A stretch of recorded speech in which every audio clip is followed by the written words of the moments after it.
Pada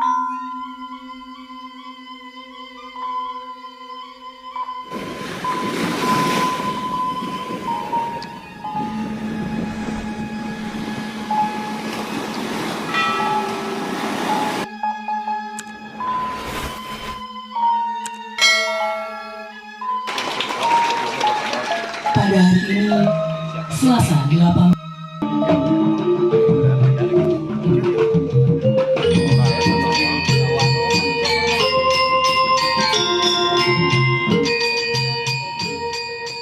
DRS Nyoman Cendikiawan, SHMSI, untuk ketiga kalinya kembali menempati kursi Ketua Badan Kerjasama Lembaga Perkreditan Desa atau BKSLPD Provinsi Bali, periode tahun 2022 sampai tahun 2027. Nyoman Cendikiawan terpilih sebagai Ketua BKSLPD Bali untuk periode tahun-tahun 2022 sampai tahun 2027 ini, melalui Musda BKSLPD Bali ketiga, yang dilaksanakan di Bumi Perkemahan Bali Woso, di Desa Pengotan, Bangli tanggal 18 Oktober tahun 2022. Musyawarah Daerah ketiga BKSLPD Bali yang dibuka Gubernur Bali Wayan Koster, didampingi oleh Bupati Bangli Sang Nyoman Sedana Arta, unsur Forkopimda Provinsi Bali, serta dihadiri pengurus LPD se-Bali. Kepada Gatra Gianyar, Nyoman Cendikiawan mengungkapkan rencananya ke depan dalam menakodai BKSLPD Bali 5 tahun ke depan. Selain memperkuat eksistensi lembaga keuangan milik desa adat yang ada di Bali, peningkatan kualitas pelayanan serta sumber daya manusia pengelola dan pengawasan menjadi prioritasnya. Nah, harapan kita ke depan tentu LPD ini akan tetap menjadi lembaga keuangan milik desa adat yang memang bermanfaat.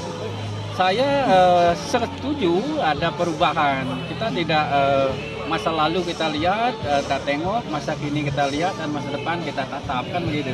Karena perubahan perda, perubahan regulasi, juga pengelolaan SDM, termasuk juga tata kelolanya, sepanjang itu memang sangat diperlukan, terutama juga IT, terutama digitalisasi, itu juga kita akan tetap mengikuti. Artinya LPD selama ini tetap kompak, dan apapun perubahan tentu juga kita harus menjadi kajian. Artinya kita kan tidak bisa merubah sebegitu saja. Artinya konsepnya kita kaji, mungkin dari akademisi, dari praktisi, juga dari regulasinya dari pihak pemerintah, juga kita duduk bersama sebelum kita kesepakatan bersama. Karena kita kan harus melihat LPD ini secara komprehensif, dari historisnya, yuridisnya, teknisnya, ekonomisnya, yang satu lagi kan medisnya. Artinya semua kita harus padukan di sini untuk mencari yang terbaik. Saya kira terima kasih sekali lagi kepada pemerintah daerah, DPRD, terutama kan tokoh-tokoh masyarakat dan media juga. Artinya untuk bersama-sama untuk menjaga LPD kita. Kita lihat fakta dari aset seluruh Bali yang menunjukkan tren peningkatan. Karena kalau kita lihat Desember tahun lalu kan sekitar asetnya 22 triliun, sekarang sudah 24,1 triliun. Berarti fakta, tapi ini seluruh Bali. Artinya fakta dari aset meningkat. Tentu juga ini bagian dari perkembangan atau melihat ekonomi yang terjadi saat ini. Assalamualaikum warahmatullahi wabarakatuh. Sementara Ketua Panitia Made Pasti menguraikan pelaksanaan Musda BKSLPD Bali ketiga tahun 2022 sudah dimulai dari Musda tingkat kecamatan dan kabupaten, sehingga proses Musda ketiga berjalan sesuai ketentuan. Bersama bahwasanya jumlah LPD di seluruh Bali ada 1.437 LPD dengan karyawan 8.308 orang dengan sebaran di 1.485 desa adat di seluruh kabupaten kota se-Bali. Untuk mempermudah dalam hubungan komunikasi antar inter LPD serta bertindak sebagai pembawa aspirasi, maka BKS LPD hadir dengan amanat Perda nomor 3 tahun 2017 yang memperkuat dengan ADART organisasi yang ditetapkan melalui pelaksanaan musyawarah daerah LPD se-Bali.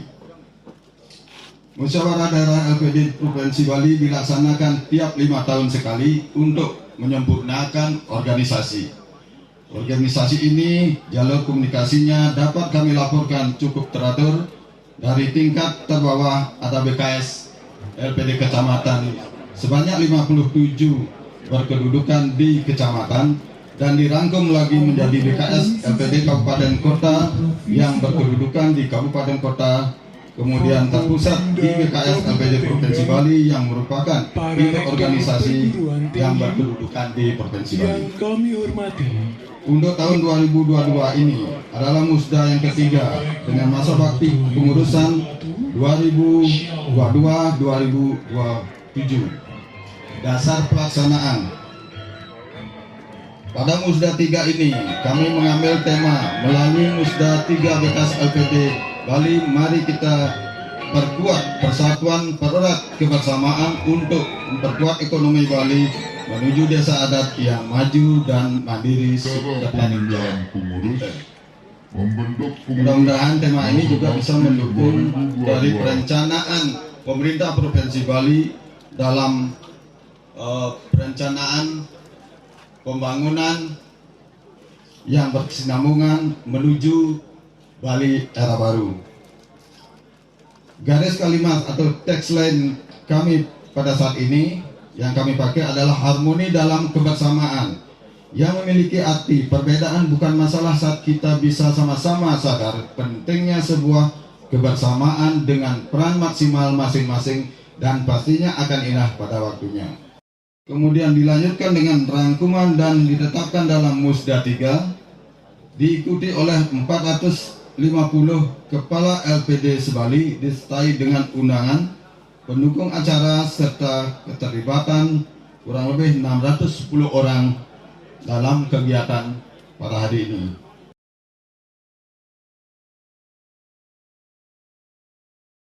Gubernur Bali Wayan Koster, di hadapan pengurus LPD Sebali, menguraikan keberadaan desa adat di Bali selaku pemilik LPD.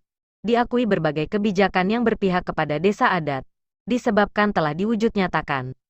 Kedepan LPD sebagai lembaga keuangan yang telah banyak berperan dalam meningkatkan perekonomian krama serta meningkatkan kesejahteraan, diakui perlu dibenahi, baik regulasi maupun tata kelola sehingga menjadi badan usaha, yang betul-betul milik desa adat yang dikelola sendiri oleh krama desa adat pula. Untuk itu regulasi yang menaungi eksistensi LPD semakin kuat serta terhindar dari tindakan hukum. Adalah kapitalisme yang tidak cocok dengan sistem perekonomian kerakyatan kita di Bali, khususnya di Bali. Maka ke depan saya akan membatasi ini, hanya boleh diizinkan di tempat-tempat tertentu. Jadi yang harus kita perkuat itu adalah lembaga keekonomian yang berpihak pada sumber daya lokal dan kearifan lokal. Itu dia. Jadi jangan dibiarkan ekonomi ini lepas. Orang Bali ini terlalu toleran, terlalu baik hati, sampai dia kehilangan pun diam. Kehilangan apa? Kehilangan ekonomi. Ini tidak bisa dibiarkan. Itulah sebabnya saya memberlakukan ketentuan ini. Supaya ini berkembang dia. Siapa yang menjadi pasarnya, konsumennya? Ya orang Bali. Di Bali ada 4,3 juta penduduk. 4,3 juta ini minimum itu harus menjadi marketnya bagi usaha paduan desa adat di bidangan desa adatnya masing-masing.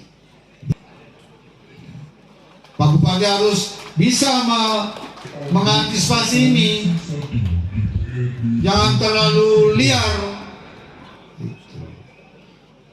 supaya ekonominya mutar. Yang dijual produk-produk lokal.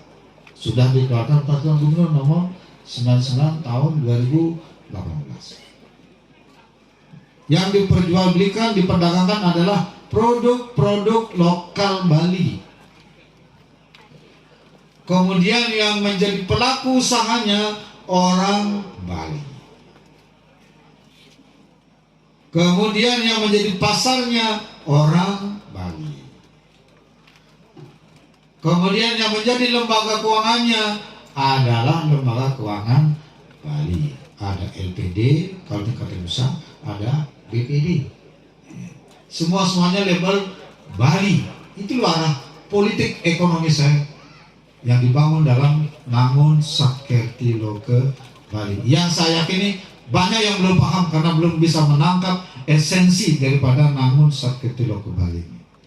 Itu berdikari secara ekonomi dan berkepribadian dalam kebudayaan dengan menyelenggarakan pembangunan secara terpola, menyeluruh, terencana, terarah, dan terintegrasi dalam bingkai Negara Kesatuan Republik Indonesia berdasarkan nilai-nilai Pancasila 1 Juni 1945. Trisakti Bung Karno ada 3. Dan ini mau kita wujudkan betul-betul di desa adat. Politiknya diatur dengan Peraturan Daerah Nomor 4 Tahun 2019. Poin hukum dasarnya itu dan peraturan-peraturan turunannya. Ekonominya dibangun dengan ekonomi desa adat dalam lembaga Badan Usaha Paduan Desa Adat. Plus di luar itu adalah kalau Buddha bagus usaha paduan desa, bagus usaha paduan desa itu mengelola ekonomi sektor realnya, ada juga yang mengelola sektor keuangannya, LPD.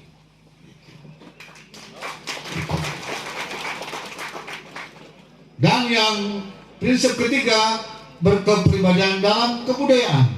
Desa adat itu adalah lembaga yang fungsi utamanya adalah melestarikan dan memajukan adat, tradisi, seni budaya beserta kearifan lokal secara keseluruhan yang ada di Bali ini.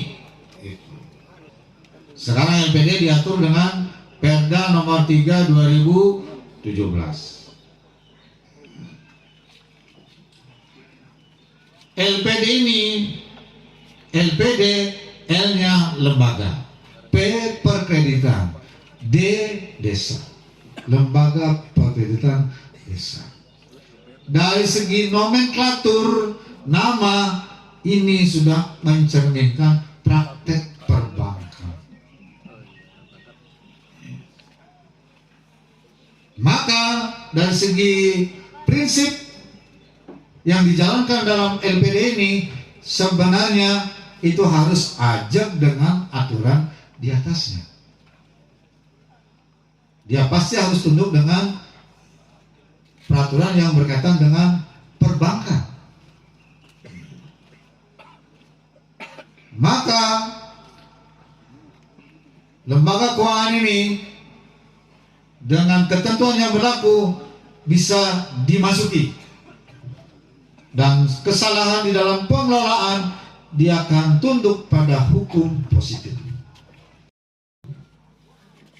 Kalau saja LPD ini tidak lengket dengan desa adat, sudah lama dibubarkan, Pak. Karena tidak cocok sistem yang diberlakukan dengan aturan. Syukurnya ini masih berlaku di semua desa adat di Bali. Sekarang 1437 LPD. Kalau saja ini tidak melengket di desa adat, bermasalah terus, Pak.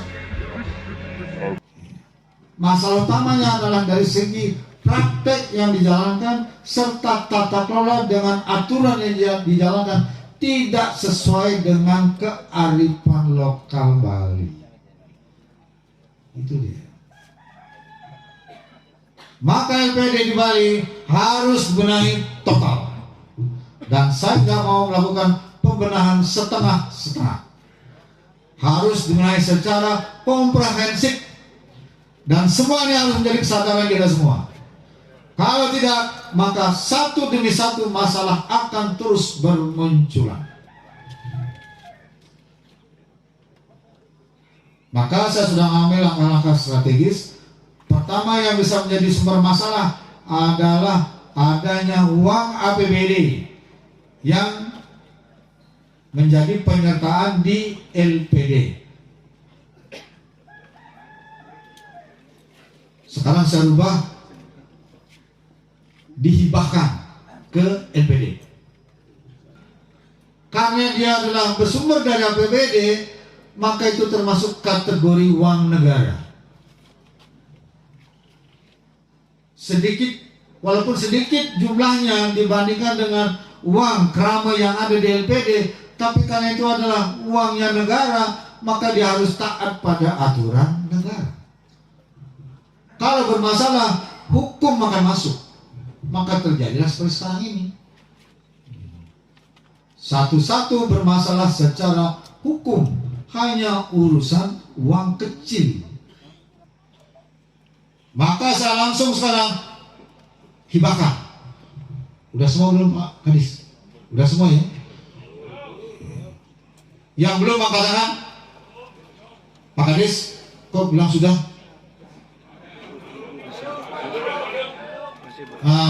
Yang belum segera diproses. Kalau belum tuh berarti kamu yang males. Sudah dibuka ruang banyak, ini Pak Kades kerja yang benar. Jangan ngeblek. Progresif, aktif, kumpulin dia kepala LPD ini dia. Tapi saya tahu bahwa administrasi LPD-nya juga tidak rapi. Dokumen daripada penyertaan itu tidak ada, sehingga akhirnya tidak bisa dihibahkan. Menghibahkan itu harus dengan data yang akurat, tercatat. Ternyata banyak juga penyertaan tidak tercatat. Buku kecil gini aja nggak ada tanggalnya, isinya berapa penyertaannya. Di administrasinya nggak ada. Itulah yang menyebabkan mungkin menjadi tidak dihibahkan. Karena dokumennya tidak cukup. Menghibahkan harus dengan dokumen yang jelas, supaya tidak ada lagi uang negara yang dikelola oleh desa adat, oleh LPD, supaya LPD betul-betul dia mengelola dana dari krama di desa adat.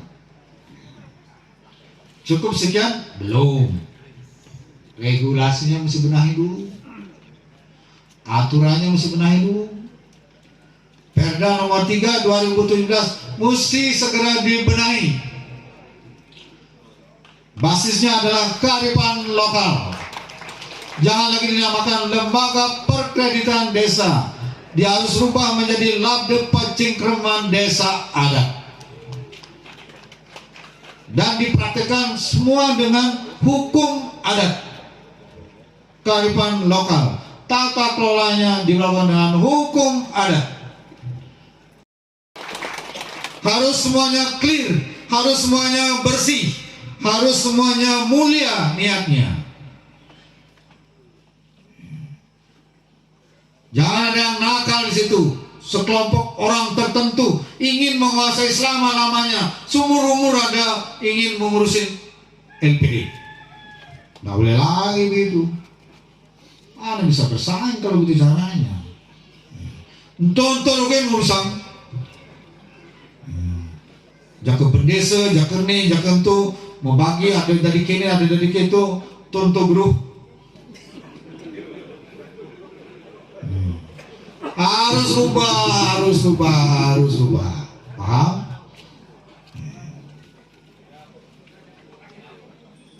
Belum lagi kita harus memikirkan modernisasi dalam layanan secara digital. Supaya tuntas urusan kita memperkuat fungsi keuangan di desa adat ini melalui peraturan daerah yang baru. Supaya terlepas dari nomenklatur umum perbankan, supaya betul-betul dia menerapkan prinsip-prinsip dan nilai kearifan lokal dengan tata kelolanya. Begitu baru dia bisa.